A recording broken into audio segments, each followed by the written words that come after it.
What's going on, everybody, and welcome back to another video on the channel. And in today's video, I'm going to be doing a mock draft. Now, I'm going to be mocking my first 10 picks, and I am going to have trades in this. And remember, if you guys like these videos, be sure to subscribe to the channel, as it does help out a lot. And yeah, let's just jump right into this. Okay, the draft has been started. Now, I feel like I don't have to explain this pick to you because the Jacksonville Jaguars are most definitely drafting Trevor Lawrence. I mean, he's already what's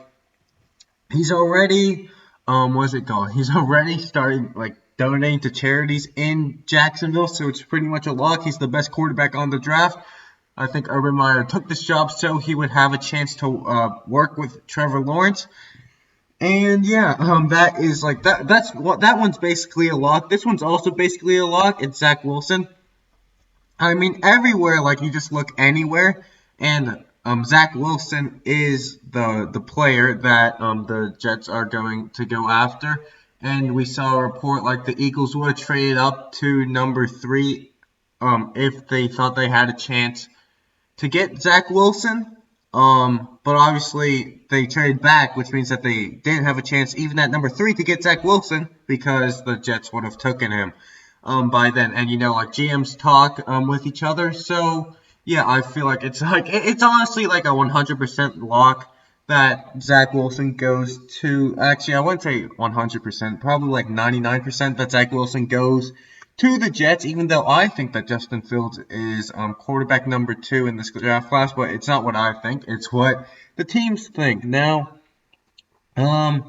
number 3, I mean, I don't understand this one, but for some reason Mac Jones is all the insiders are saying that he is going to be the pick.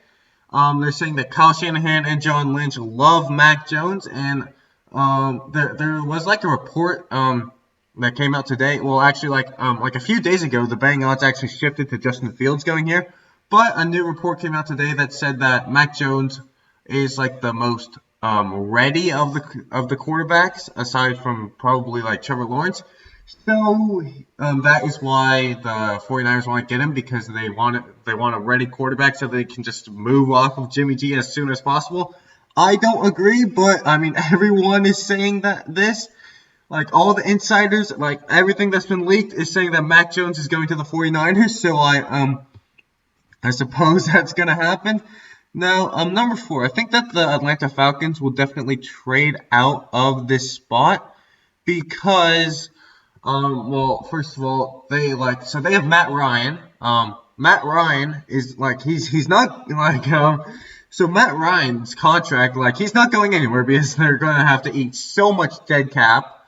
And it's not worth to pick a player that's not a quarterback, at number 4 overall, and you will get a lot of draft picks to help help out with your defense. Now, I really so I'm not an NFL GM, so I don't know what's gonna happen in this trade, but I'm guessing it's gonna be maybe 2 first rounders, a second and a fourth. You know, I'm just gonna see if this goes through. And then we will see. Did it? Oh, it went through. Okay. So apparently I'm going to be an amazing NFL GM according to PFF. But yeah, as I said earlier, the Atlanta Falcons have so many needs on defense that they just need to get more picks in order. And besides, at number 9, the best defensive player is almost definitely still going to be there. So yeah, they just got to move back and get more picks. Now, the Denver Broncos are on the clock, and yeah, they definitely need a quarterback. Drew Lock did not play good last year, so I'm going to give them Justin Fields. As I said earlier, I think that he is my QB2. Obviously, not the Jets' QB2 because they're going to be taking Zach Wilson. But I feel like the Broncos will value him higher than Trey Lance because he's more game ready than Trey Lance, and they really don't want to stick with Drew Lock for very long. I feel like Trey Lance probably needs a year or 2 to develop, or Justin Fields might be a Tua situation where you could just plug him in the middle of the season. So yeah, I have Justin Fields going to the Denver Broncos, and the top four picks have all been quarterbacks. Now is the Cincinnati Bengals. So at first, everyone was having like Panay Sewell or Rashawn Slater mocked to them, but they've actually fixed the need at offensive tackle, and no like guard or center is like worth picking here at number 5. So they definitely could trade down. But I feel like that Kyle Pitts is just way too of a good prospect to pass up. I mean, they really everyone's talking about them getting Jamar Chase, but they have good wide receivers. I mean, they've got T. Higgins and Tyler Boyd, and like I'm pretty sure I don't even think I know the name of their tight end. So yeah, they definitely need a tight end. Kyle Pitts is an amazing weapon, and he could honestly be like their third wide receiver. No, he could even be like their best wide receiver on the team because he's so versatile, and he'll also be a good tight end, and he'll just be a vertical threat for Joe Burrow to pass it up to or be a safety blanket. So I'm going to be mocking Kyle Pitts to them. And this has honestly just worked out exactly how Miami wanted it to. Now, there has been talk recently of them fielding calls to maybe trade out of this spot, but like they already went through all the trouble to like trade back to number 12 and then trade forward to number 6. So I don't know if they are going to trade out of the spot. I think they're just going to stay where they are. They feel like 6 is a comfortable spot. Now, if the player that they want, which is, in my opinion, Jamar Chase, if he doesn't fall to them, then they might want to trade out. But still, like their offensive line is so bad, and Panay Sewell is still there, even if Jamar Chase isn't. So, like, you never know. Or maybe Kyle Pitts will be there. Like, you never know how this thing will work. But in my scenario, Jamar Chase is still on the board, and he's wide receiver number 1. You got him Will Fuller. You already have Devontae Parker. You got to give him a wide receiver number 3, which is a definite need, especially since Will Fuller more than likely is going to get injured this season. And like you've mortgaged so you already traded back from number 3, which means that Tua is your guy, which means that you're going to have to get him some weapons in order to make that decision look good and help Tua succeed. And the defense is already fine. Like, the defense was already really good.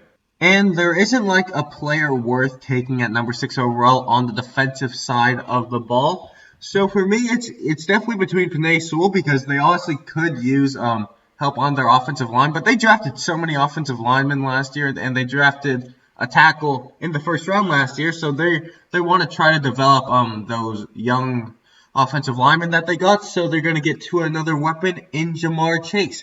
Okay, the Lions are on the clock, and I have them trading back with the New England Patriots to acquire more picks. Now, I have no clue, is this going to work? So, 2 1s and a 4. Will that be enough? Oh, okay, so sure. I honestly think that probably wasn't too much. I don't think that was enough to trade up all the way from 15 to 7. But like as I said earlier, I'm not a GM. I just think that they are going to trade out. I just don't know the value of it. But I think that the New England Patriots are going to trade up in order to get a quarterback, and you have Carolina just like sitting there at number 8. And if Trey Lance falls into their lap, I mean, I don't see how they can't take him, even though they just traded for Darnold. But, like, who knows if Sam Darnold is going to be your future? You're probably going to be trading on Teddy Bridgewater, so if Trey Lance falls to you, I mean, he's a developmental pick. You could start Darnold for a year, and then if he doesn't work out, which I probably think he won't work out, you can plug in Trey Lance. But that's not going to happen because the Patriots are going to trade up to get their guy of the future, and that is Trey Lance. So they went on a big spending spree. This is nothing like the Patriots that we saw before. They went on a big spending spree in free agency.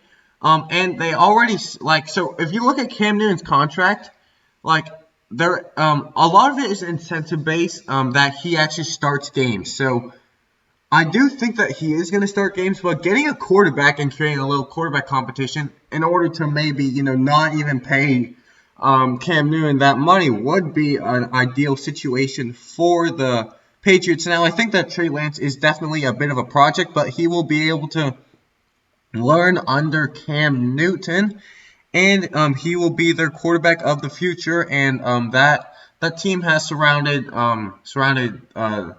is surrounded with like a bunch of weapons. So when he does play, like maybe in a year or so, he will have a lot of weapons to throw to, and he will be successful. But really, what it comes down to for me is that Trey Lance was falling in my mock draft, and the Patriots really need a quarterback. I don't think that Cam Newton is the future. And the Lions will probably want to trade out because they're going to want to have more picks because they got a lot of needs on that team. So I just think that this makes a lot of sense. Now, the Carolina Panthers are on the clock, and as I said earlier, you just traded for Sam Darnold, and if you want him to succeed, it can't be like New York where he literally had no protection. So, the Panthers are going to get the best tackle on the board, and that is going to be Penei Sewell. Now, Penei Sewell is he is an interesting tackle because even 1 year ago he sat out the 2020 season, but 1 year ago we were already saying that he's going to be the best tackle, and I do think that he is the best tackle. Now he is a little bit more of a developmentary player than Rashawn Slater, but I feel like that he has such a higher ceiling that they are going to take the risk and get Penei Sewell. He is the best offensive lineman in the draft class, and as you saw earlier, he was ranked number 4 on PFF's big board. So I feel like that the Carolina Panthers will want to protect Sam Darnold, and since they went literally all defense last season or last draft, they are going to go offense here and get some protection for Sam Darnold. Okay, so next is going to be the Atlanta Falcons, and this has worked out exactly as they hoped because Micah Parsons is still here at number 9. So I think, as well as many people, that Micah Parsons is definitely the best player in the draft. And well, this will be perfect for the Atlanta. No, not the best player, the best offensive player. And this will work perfectly for the Atlanta Falcons because they really need defense. And they let go. Keanu Neal left them, and he was more of a linebacker, box safety. And so now their defense is even worse than it was last year, and this will fill a huge need. He'll be able to play alongside Deion Jones, and both of them will just be making tackles, and it will help out that defense a lot. And couple that with the fact that they trade down, so they're already going to get a lot of picks.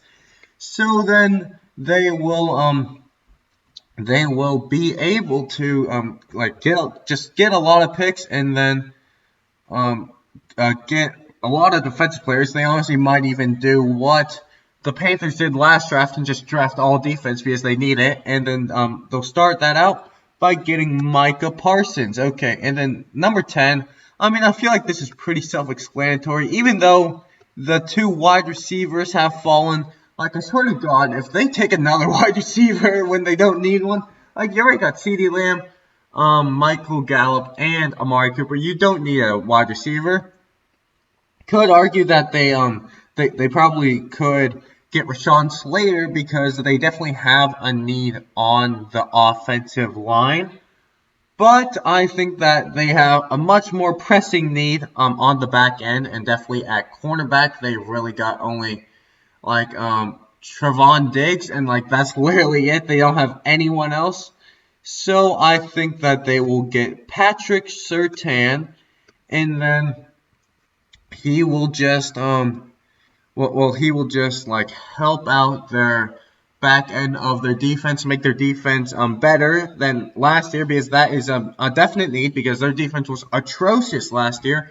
And he will be able to match up with those wide receivers, Terry McLaurin, and he also got Kenny Golladay. There are a lot of wide receivers in that division. Obviously, most of them are on the Cowboys roster, but still, you have to have a number 1 corner to lock up all those receivers, so I think that they will take Patrick Surtain here. Okay, so going over my picks, just like a recap. Number 1 is Trevor Lawrence, number 2 is Zach Wilson, number 3 is Mac Jones, number 4 is Justin Fields, and number 5 is Kyle Pitts, number 6 is Jamar Chase, number 7 Trey Lance. With a trade with the Detroit Lions, oh yeah, I forgot to say that Justin Fields was a trade between the Broncos and the Falcons. Number 7 was Trey Lance. Number 8 is Panay Sewell. Number 9, Micah Parsons. And number 10, Patrick Surtain. Well, anyways, that is going to do it for today's video. I hope you guys did enjoy. And if you guys did, be sure to like and subscribe to the channel. And I'll see you guys in the next video. Too easy!